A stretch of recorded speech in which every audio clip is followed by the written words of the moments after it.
नीमन नीमन गीत गा के विष्णु झा कलर ट्यून लगावता रहे तो वो व्यूअर नहीं खन पड़ हमारा भोजपुरी के सम्राट कहले भिखारी ठाकुर पुरस्कार देकर में भरत शर्मा जी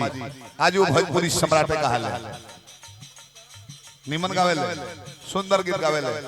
घर से गा के अपना स्टूडियो में से गा के यूट्यूब पर चैनल पर डालता रहे आ एक हफ्ता में 2000 व्यूअर होता रहे 2000 एक हफ्ता में आई पुदीना वाला निकला था 2 घंटा में कहा तो पवन सिंह के 5 मिलियन चल गए खेसारी के कौन गीत हो जौन चौथा ये दुआबा क्षेत्र करो है घाटो ना गवाता है रामायो इलिंगो रमिया के दीनावा राम पातर चोलिया भीजे लाज आई चौथा का लयदारी को खेसारी गा देले इरो जो जो इन बजरिया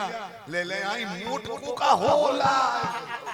चल गई जेठ में बजाता मोट कुका होला जेठ में बजाता चौथ के अब बताएं चौथ जो 1 महीना का बात रहू लयदारी में चलता है राजनीति संगीत के ने भक्त जे रोशन व्यास जी बानी विदानी हमरा के हार्दिक शुभकामना करता हूं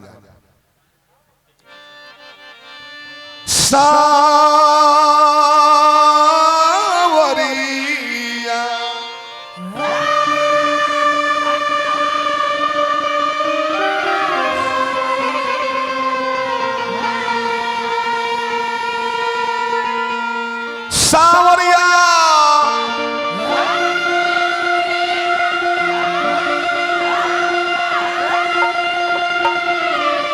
सावरिया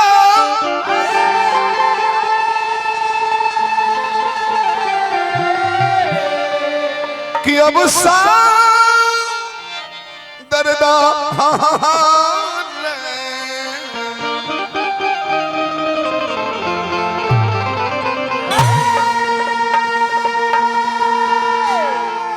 आज समय ऐसा हो गई बा नीमन चीज केहू के निक नहीं खेला गलती कहते समय के बदलाव पहले रामायण कहाए लगी नु तो घूरा आगी बुता कोई बताओ पंजना बैठ के सुनत रहे बहाना बजे तापतनी में सुनत रहे रामायण ए बेरा परसेंटेज 2% लोग नहीं रामायण सुने ए बार चटकारे चाहे कुछ हो होम्योपैथिक दवाई के खाए नहीं खाए हाथ खाई 1 महीना में रोग जागी फिर ठीक होई मारो अंग्रेजी गपक ठीक हो देता तुरंत भोजपुरी की अश्लीलता मिटावे का अभियान चलता काम मिटावे भोजपुरी में अश्लीलता जे मेट जेते है अभ्यास लोग घर धल ली एको नहीं का बच के लई कही है अश्लील कई के कहल जाला जोन अंग तहर कपड़ा से ढकल बा ओकर नाम ध देला ई है अश्लील भाषा बकिया वर्णन करत रहत तो सिंगार हो हमने से अपन मेहरारू नहीं खा सजा अब भोजपुरी साजे निकल गेल मंजा जी ब्याह शादी में माइको में लड़कियां मौगी गावेली सॉन्ग हनुमान चालीसा रामायण तिलकहरू के मौगी रूसे ली अब बान्हा पर जाके सुते ली गांव के धोबी के गदहावेला मोबाइल के रिंगटोन बजा के जगावेला के हो माइक छीने जाला अपना घर के बेटी बहन से काहे फुहर गाव तारू सावन मास समधि काहे ना आइले पटहर के अधिकारी जी आ कुवारवा थाली में परोस में मोड़िया के सुखले दुकाने रेले के कहे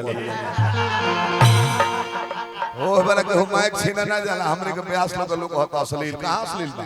भरत शर्मा कहले गावना करौले हरि जी तो घरी गावना खात रह तब न कहले बाबूजी शादी तय करस लड़की देखल ना जाओ पहले बड़ा अच्छा तिलक मटकूर विवाह 5 साल गावना रखाओ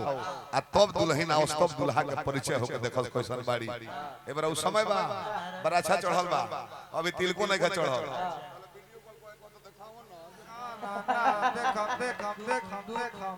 नदिया जे तरस लइको मोबाइल मुखड़ा दिखाई तो लौकत है हो बताई समय के दोस्त बनोई दोस्त केहू के नहीं खाएगा अपन मौकी सजा तारे हम देखले हैं दादी के अपना गांव जवर में पुरनिया का किलो के चचा रउआ उम्र में बानी रउआ देखले हो कोकिया ब्लाउज पे हसन हेजवा बोटाम हेजा बोटाम भर भर बाहे के हेजा कुर्ती नहीं और बगली अंग झलके ना लड़की सियान होके सब पहले टोपी सा एथी ना चले फराक चले त तने सियान होके सब लड़की त हेजा चून लागे शरीर लौके ना हे बरा अपन मौगी के उसाजता हम इनके बिया हमें गौर नहीं हम बराती इनका भौजाई के हम बेलाउज देखनी परछावन में नु लाजे मुड़ी नीचे कोले वो भी गला के ना पहनले रहली यू गला खाली जाने की गोइठिए तो पाई रहे बकिया ऊपर उछाल मारता है कोई पहलवान है कोई तो ऐसा ठीक बा बॉम्बे समुद्र के किनारे चल जाइए 1 मीटर में खानदान भर के कपड़ा हो जाता वो जा तीन एगो चीज तो पापा दुगो टिकुली एगो तितली कुड़ी हमत भावरा आवे वाला बा हमने के भोजपुरी के लोग और कहता निमन बा हमने के भोजपुरी हंसी मजाक चले मर मेरा रूप कुछ कहले रहे समय के इंतजार करो है त हमर में कहले कि हम मंडली के अध्यक्ष हई हई बाबा धरा गोर नहीं है तो पहल करवा कि आ तो हम अजीत के गणाध्यक्ष हई मंडली के मन पूरा कौन लोग के अध्यक्ष हई इतना जना बादक बालू ए बड़ा का बाजार में YouTube पर कोई को भरोसा में गाना हिट भइल विष्णु ओझा के मदन राय गोपाल राय एक बार कौन गाना हिट होता आ कितना आवाज बना के गोले बड़े सो ओला भेल आए थे तने छेला हरी कितना दर्द में होकर गोले बना दर्द में माने वो बुझाता वो गाना की आवाज सुन के स्टूडियो में उतना दर्द ओला भेल ओले जने छेला हे तरिया ये मार्केट में चलता कोनो ऑर्केस्ट्रा बारात एक से एक बड़ा दिन के बारात में जाता वही जा औरत लोग परछावन करता ओने चलत हो बोला फील दो ढोली जनी छी अब जहां झीले के तहां कहता नहीं खसा ढोली छिले मतलब ओने कर रहला कुछ नहान में बजत लो अन्नो सिंह जी हमारा छिदौनी से समाज सेवी पुरस्कार से बने 100 रुपया हार्दिक प्रणाम कौन गाना चलता कटहर के काटनी और रूट भइल फाट के आवे बोलमुआ मुलायम पद चाट के का जन ऊपर बोलमुआ कुकुरे रहले का दोना कुकुरे ऐसे जीव हमें सन कोई सनो खाओ चाटिए के ठीक हो देलता